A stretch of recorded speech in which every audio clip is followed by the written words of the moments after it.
Olá pessoal, sejam mais uma vez bem-vindos ao canal Antifé YouTube.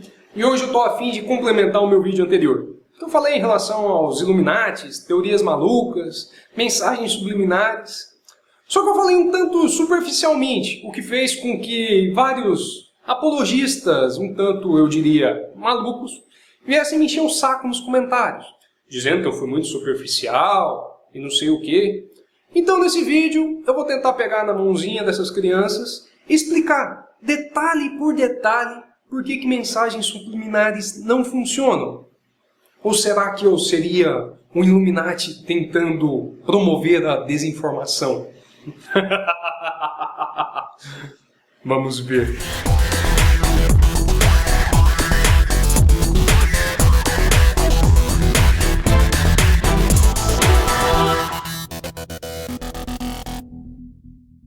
Então, como diriam os canibais, vamos por partes. O que essa teoria afirma é dizer que determinadas mensagens subliminares elas seriam captadas pelo seu inconsciente, alterando o seu poder de escolha, fazendo com que essas mensagens tivessem um poder de persuadi-lo a escolher determinada coisa, a fazer determinada coisa, o que a gente observa claramente que não é verdade em vários estudos de psicologia. Afinal, o seu inconsciente, embora forme a sua personalidade, ele não é capaz em momento algum de alterar suas decisões de forma consciente. Se você realmente quer ser influenciado por alguma coisa, se alguém realmente quer fazer uma propaganda e quer fazer com que você cumpra algo, essa propaganda deve ser feita de forma direta, fazendo com que você perceba o que está sendo passado e com isso você perceba a decisão que você está tomando naquele determinado momento. Se isso não for percebido de forma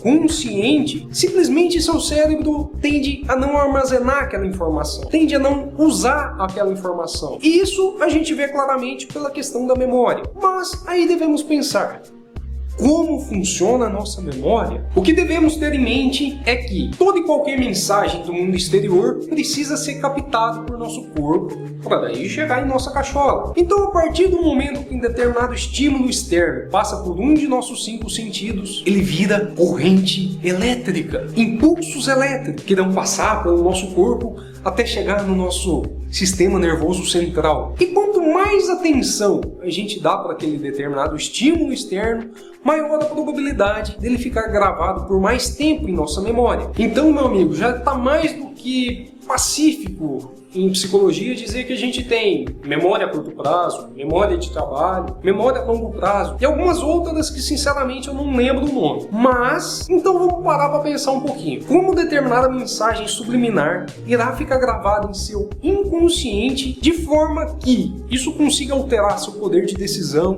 seu poder de escolha, sem antes ter passado de forma consciente pelo seu lóbulo frontal. E é o lóbulo frontal também que determina se determinada mensagem é verdadeira ou falsa. É um tanto ilógico, você não acha? E eu tenho certeza que se você for comentar com algum psicólogo, algum neurocientista em afirmar que mensagens subliminares funcionam, ele vai rir da sua cara.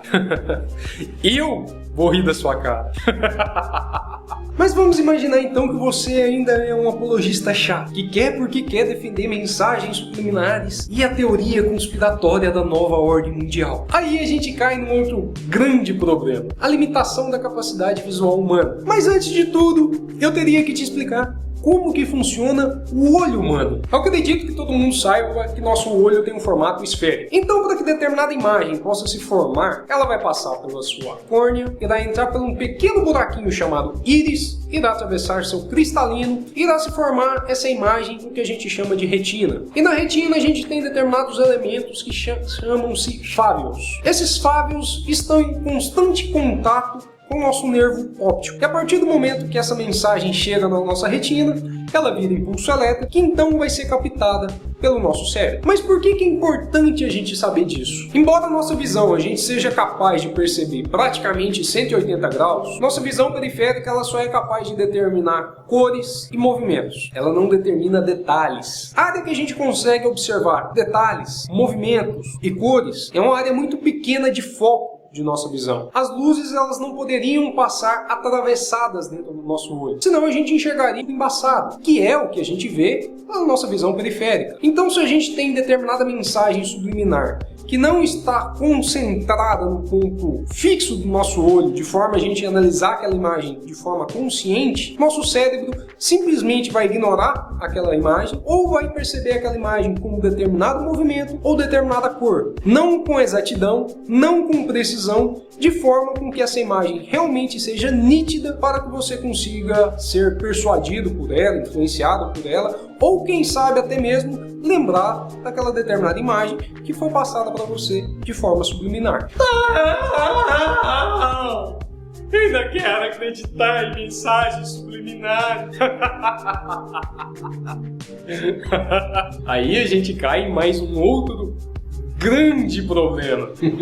Então quero te propor um desafio agora. Vamos ver se seu inconsciente é capaz de gerar reflexos no seu mundo consciente. Você vai pedir para algum amigo, conhecido, parente, alguém de sua extrema confiança para colocar alguma música enquanto você estiver dormindo. Ou quem sabe soltar um peido na sua cara enquanto você estiver dormindo. O seu inconsciente vai receber tais mensagens. Só que será que no outro dia você vai lembrar qual música que estava tocando? Será que no outro dia você vai lembrar se o peido do seu amigo era de feijão, de cebola, de gueroba, de palmito? Eu aposto que não. Quer fazer o teste? Vai que você ainda está dizendo que as mensagens têm que ser constantemente repetidas. Pede para ele fazer isso durante uma semana, um mês, 6 meses. Depois você me conta o resultado. Então eu acho que agora está na hora de eu te dizer como as verdadeiras propagandas funcionam. Você deve entender que basicamente a gente tem 3 tipos de propagandas. As propagandas que são diretas, as propagandas que são indiretas e as propagandas que funcionam com base em similaridade. Pois bem, isso que eu vou fazer agora seria uma propaganda direta.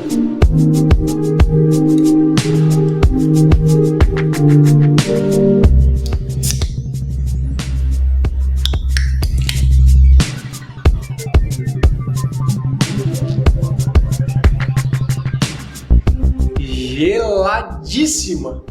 As propagandas indiretas são muito comuns em filmes ou em determinada propaganda que quer fazer propaganda de algum outro produto. Imagine que você está em determinada cena de um filme conversando a respeito de futebol. Aqueles 2 companheiros estão bebendo determinada cerveja.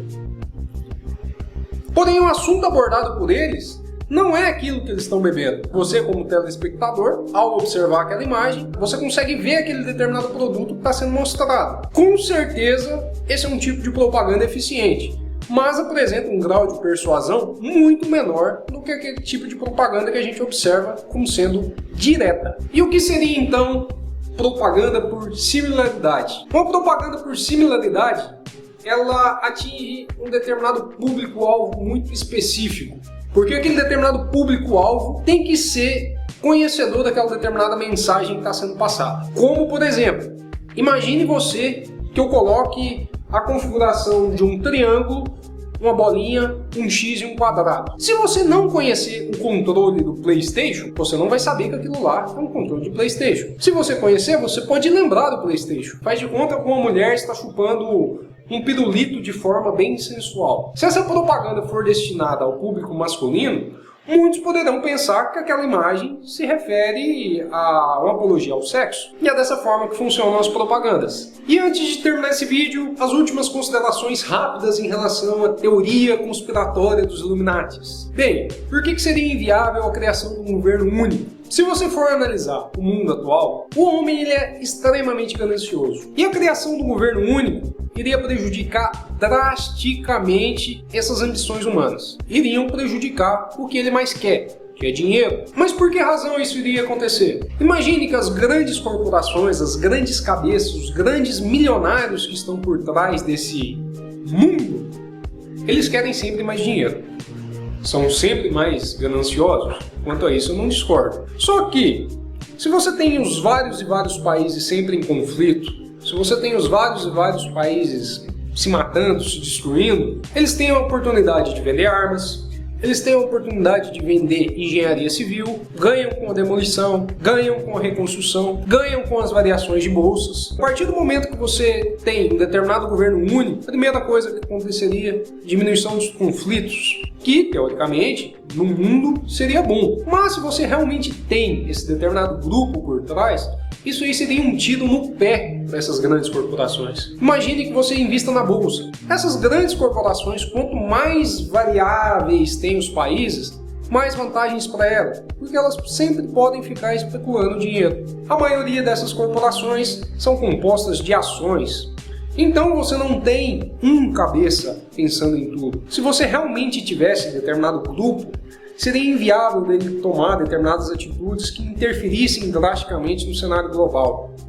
Então é isso, pessoal. Mais uma vez eu agradeço você que me assistiu até aqui. Peço, por favor, que você se inscreva clicando aqui em cima. Clique no botãozinho de favorito, gostei, passe para os amigos. E se você ainda conhecer algum conspiracionista louco, encaminhe-o agora de vez a um psiquiatra. E se caso ainda surgir alguma dúvida, questionamento, fiquem à vontade para escrever no comentário. Mas por favor, gente, não sejam burros de mandar qualquer informação idiota pensando que tudo tem nexo de causalidade com determinado grupo. Se algo for ferir dinheiro, fama ou poder, dificilmente vai ser patrocinado por esses cabeças mundiais. Valeu, meu obrigado e mais uma vez, até mais.